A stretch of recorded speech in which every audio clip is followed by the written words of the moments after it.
Shalom frères et sœurs, je vous espère tous très bien portants par la grâce de Dieu.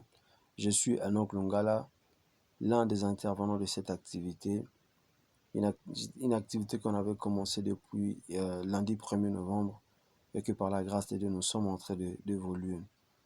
Je suis aussi moi gracieux de pouvoir apporter un message lié autour de ce même thème qui est la grâce et même aussi un privilégié.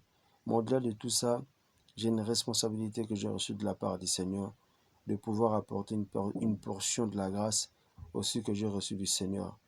Mais avant toute chose, permettez-moi de pouvoir rendre grâce à Dieu. Prions, recommandons cet entre-main du Seigneur et que Dieu nous fasse du bien. Seigneur notre Père, nous bénissons ton saint nom. Nous sommes reconnaissants que c'est grâce à toi que nous sommes ce que nous sommes. Et par ton amour immense en notre faveur, chaque matin, Seigneur, tu renouvelles en nous ta bonté. Père, nous te prions par ces moments et ces moyens que tu puisses encore atteindre tes objectifs. Bénis ton peuple et que même en différé, ceux qui auront la grâce de suivre, Seigneur Dieu, cette vidéo, Père, qu'ils soient bénis, touchés par ton esprit. Au nom puissant de Jésus-Christ, que Christ soit glorifié et lui seul. En ton nom, ainsi nous avons prié. Amen. Comme je le disais, nous parlons autour d'un terme merveilleux et bénissant même. Ce n'est pas en vain que le Seigneur a voulu que nous puissions en parler. Et d'ailleurs, à la fin de l'année. Vous savez, la Bible dit, mieux vaut la fin d'une chose qu'un son commencement. Si peut-être vous avez commencé cette année avec beaucoup de perturbations, avec des incompréhensions, c'est-à-dire, il y a eu des choses auxquelles vous voulez vraiment comprendre. Vous étiez à la quête de comprendre exactement c'est quoi, tout ça, etc. Mais que vous n'arrivez pas à contrôler. Laissez-moi vous dire, c'est lui en qui vous avez cru et au contrôle de toutes choses. Il est le maître de toutes choses. Et d'ailleurs, pour sa gloire, il fait certaines choses pour nous faire voir qu'il n'y a que lui qui maîtrise et qui connaît mieux les choses que tout être humain. J'ai un merveilleux passage qui va nous aider, qui va même d'ailleurs nous accompagner pendant ces moments. Je suis dans Luc chapitre 4, à partir du verset 16. Lisons au nom de Jésus-Christ. La Bible déclare, il s'est rendu à Nazareth, où il avait été élevé, et selon sa coutume, il entra dans la synagogue le jour du sabbat. Il s'éleva pour faire la lecture. On lui remit le livre du prophète Ésaïe.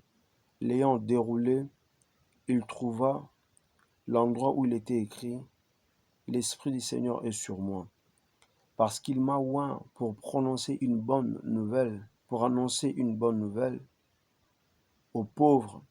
Il m'a envoyé pour guérir ceux qui ont le cœur brisé, pour proclamer aux captifs la délivrance, aux aveugles le recouvrement de la vue, pour envoyer libres les opprimés, pour publier une année de grâce du Seigneur. » Ensuite, il roula les livres, les remit aux serviteurs et s'assit.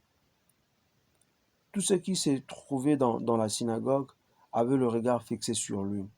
Alors il commença à leur dire, « Aujourd'hui, cette parole de l'Écriture que vous venez d'entendre s'est accomplie. » Gloire à Dieu.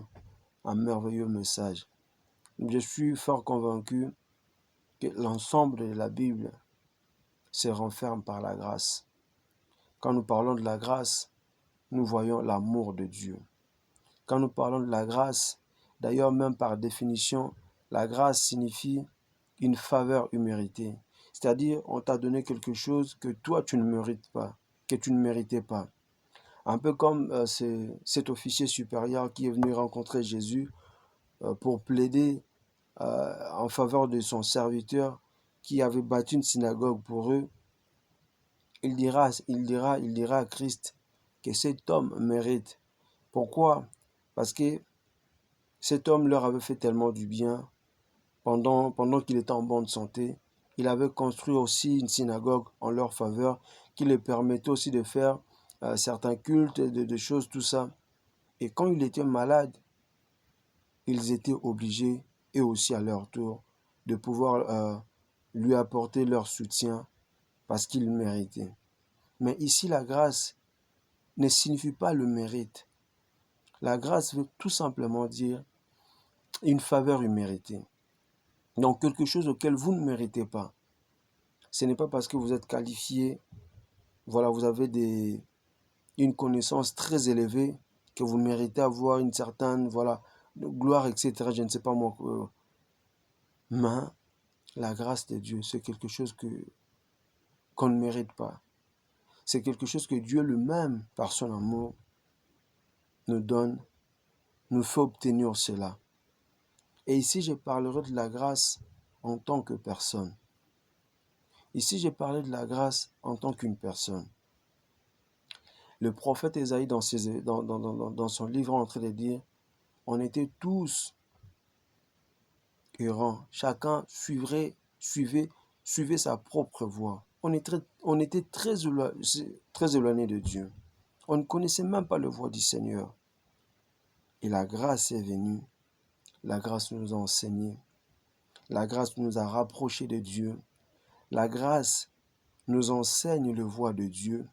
La grâce nous a fait accéder aux choses auxquelles on n'avait pas droit, aux choses auxquelles on saluait de très loin, aux choses auxquelles qui ne nous appartenaient même pas. Mais quand la grâce est venue, ces choses nous est rendues accessibles. Quand la grâce est venue, nous sommes devenus les détenteurs.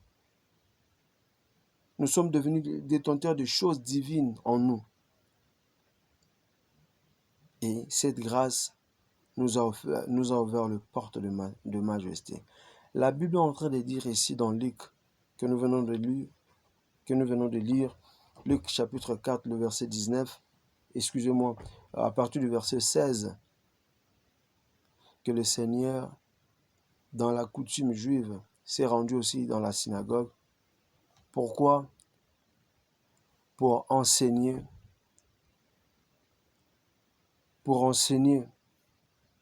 Et la Bible dit que c'était le jour du sabbat. Dans la coutume, selon la loi juive, il faut retenir et comprendre que le jour du sabbat, il n'y avait pas des activités qui se faisaient comme le restant des jours. C'était réservé, voilà, il n'y avait personne qui travaillait. On ne permettait même, d'ailleurs c'était connu de tout le monde. Et j'ai aimé d'ailleurs ce que le Seigneur a fait. Quand il a opéré, il faisait tellement de choses qui surpassaient les anciens, ceux-là qui avaient la maîtrise de la loi, qui n'avaient même pas la vie. Et quand le Seigneur est venu, la grâce a enlevé toutes ces choses qui nous empêchaient de vivre, qui nous empêchaient d'expérimenter le bienfait de Dieu.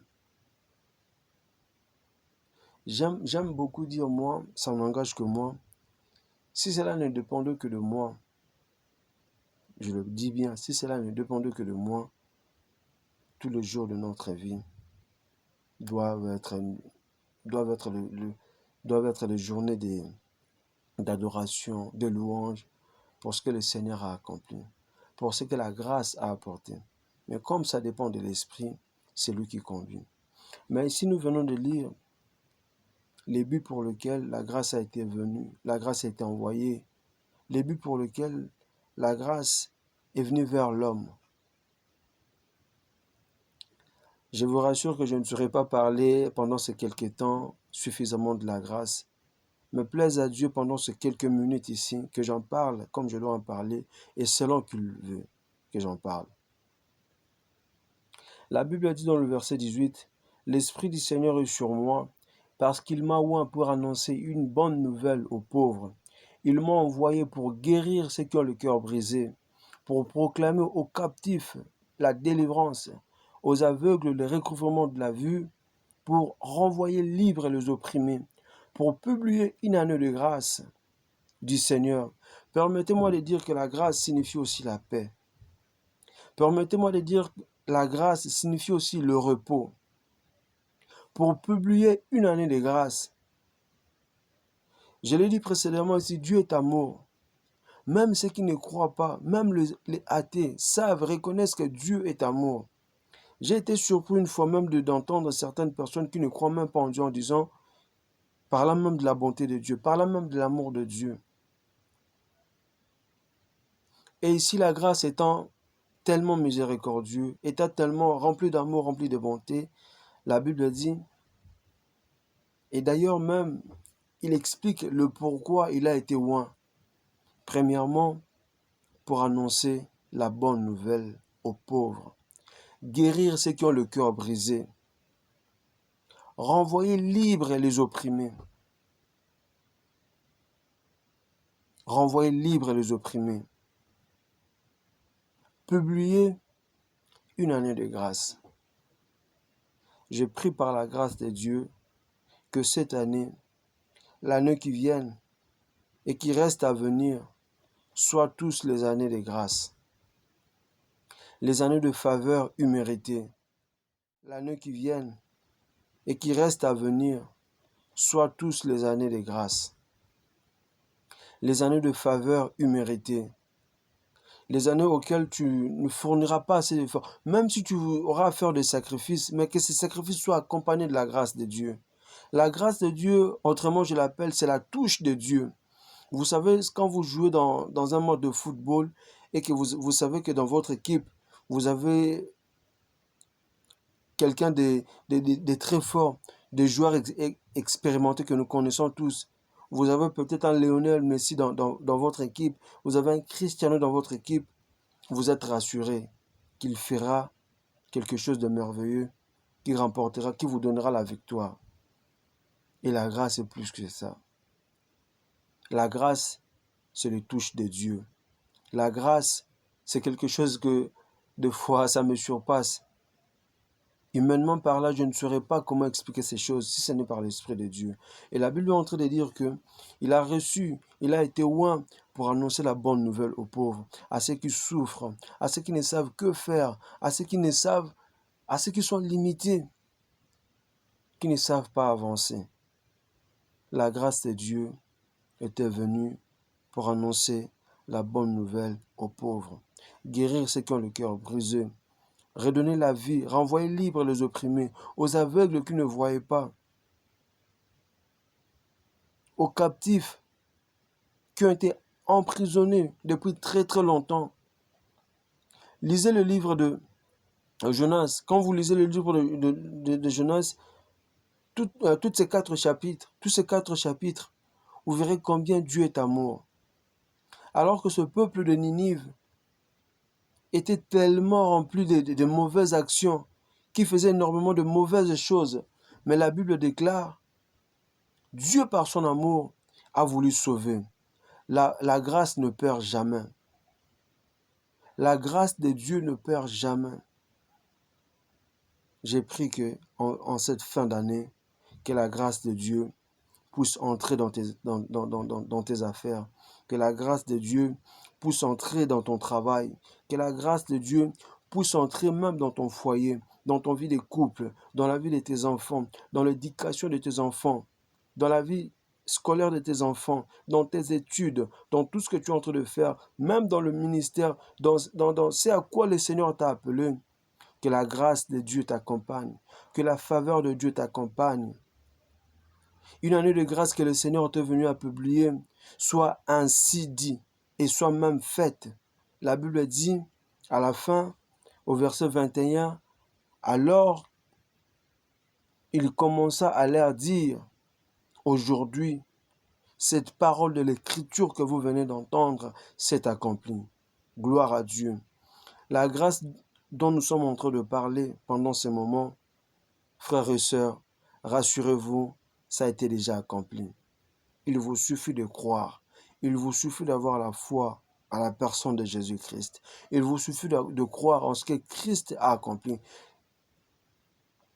Pourquoi douter? Si à la croix, il a dit que Père, tout est accompli, rassurez-vous que le Seigneur avait même précédé la croix, que le Seigneur avait même précédé le parole de l'accomplissement de la croix, en disant, Père, tout est accompli.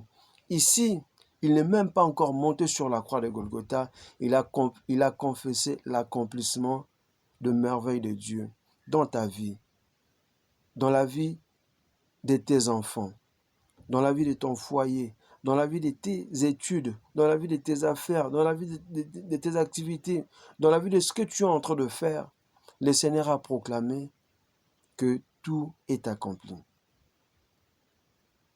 Père, nous te rendons grâce pour tout ce que tu ne cesses de faire. Merci pour la grâce que tu as accordée, cette grâce poussante et agissante, Seigneur Dieu, parmi ton peuple. Que cette grâce, Seigneur Dieu, se déploie encore. Que cette grâce, ô Dieu, réveille les choses qui endorment parmi ton peuple. Que cette grâce, ô Roi, ranime encore la flamme, le feu, Seigneur Dieu, qui était éteinte, ô Dieu. Que la grâce de Dieu puisse encore faire manifester les choses cachées que Dieu a déposées dans la vie de son peuple. Père, en cette fin d'année, Seigneur Dieu, que ta grâce soit encore palpable. Que ta grâce soit encore palpable dans chacune des domaines de ton peuple. Manifeste-toi, Seigneur Dieu. Manifeste-toi, Seigneur Dieu. Par la foi, nous croyons et nous proclamons, Seigneur, ces choses merveilleuses que tu as promises et que tu as déclarées accompli pour nous. Des choses merveilleuses, Seigneur Dieu, que tu avais annoncées et que tu as accomplies, Père. Que la grâce soit palpable en cette fin d'année et même dans le nouvel an, Seigneur Dieu. Que cette grâce, Seigneur, accompagne ton peuple. Que cette grâce, Seigneur Dieu, opère de miracles. Que cette grâce, Seigneur Dieu, renvoie libres les opprimés. Que cette grâce, Seigneur Dieu, apporte ta faveur. Que cette grâce, oh Seigneur Dieu, donne le recouvrement de la vue aux aveugles, à ceux qui ne voient plus spirituellement, à ceux qui ne voient plus la direction, Seigneur Dieu, à ceux qui ne savent plus quoi faire. Que cette grâce accompagne, que cette grâce redonne de la vie, que cette grâce, Seigneur Dieu, redonne de la force. Que cette grâce, Père, donne encore de la joie au cœur brisé, Seigneur. Que cela soit ainsi, comme tu l'as déclaré, et nous la déclarons aussi par la foi.